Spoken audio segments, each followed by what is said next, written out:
In the day's other headlines, the White House says it's frozen nearly $2 billion in federal funds meant for Cornell and Northwestern universities. The freeze includes more than $1 billion to Cornell and about $790 million for Northwestern. Neither school says it's heard yet from the White House or Department of Education on the basis for the freeze, but the administration says the schools are being investigated for alleged civil rights violations. Cornell and Northwestern join other universities, including Columbia, UPenn, Harvard, and Princeton, that have had their federal funds tied to demands by the administration to change school policies. Also this afternoon, President Trump signed executive orders that direct the Department of Justice to investigate Miles Taylor and Chris Krebs. Both served as Homeland Security officials in Trump's previous administration and later criticized him publicly. That follows a pattern by Mr. Trump to investigate former officials and perceived political opponents. Two federal judges in Texas and New York have barred the Trump administration from deporting 5 Venezuelans jailed in those states for being alleged gang members. The move is temporary, while the men's lawyers challenge the administration's use of the Alien Enemies Act that lets presidents imprison and deport non-citizens during war. This comes after the Supreme Court ruled this week that deportations could resume under that 18th century law, but also said potential deportees must be afforded some due process. The death toll from a nightclub roof collapse in the Dominican Republic has risen to at least 124, with more than 250 people hurt. The roof of the Jet Set nightclub fell in early Tuesday morning, and rescue workers were still searching for survivors more than 24 hours later. The club hosted regular merengue parties that drew well-known artists and celebrities. Victims have included a professional baseball player, a politician, and musicians. Authorities are still investigating the cause of the collapse. Beijing today denied Ukrainian claims that Chinese citizens are fighting alongside Russia in its invasion. Ukrainian President Volodymyr Zelensky released video on Tuesday, which he said showed a captured Chinese soldier.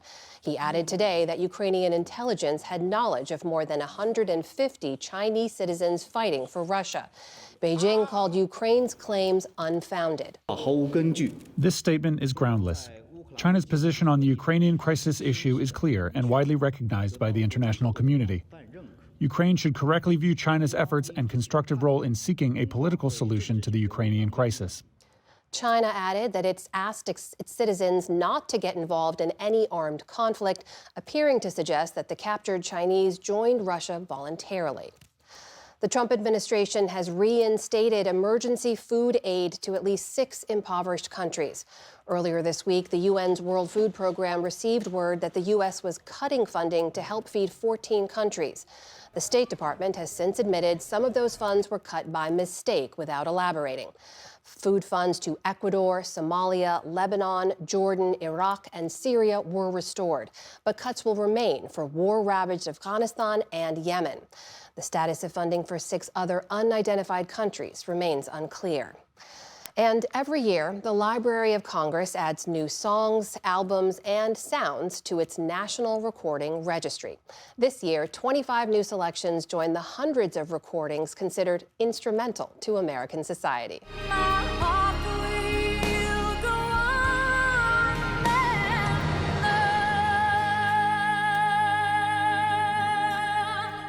Inductees include Celine Dion's Oscar-winning My Heart Will Go On from the 1997 film Titanic.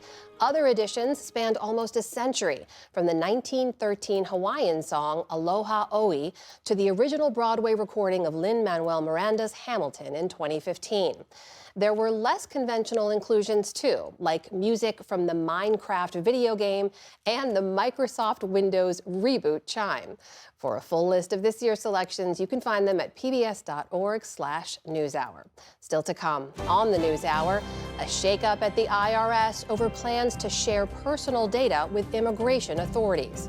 Michael Lewis's new book on why the work of government employees matters. And the stars of the hit series The Handmaid's Tale discuss its 6th and final season. This is the PBS NewsHour from the David M. Rubenstein Studio at WETA in Washington, and in the West from the Walter Cronkite School of Journalism at Arizona State University.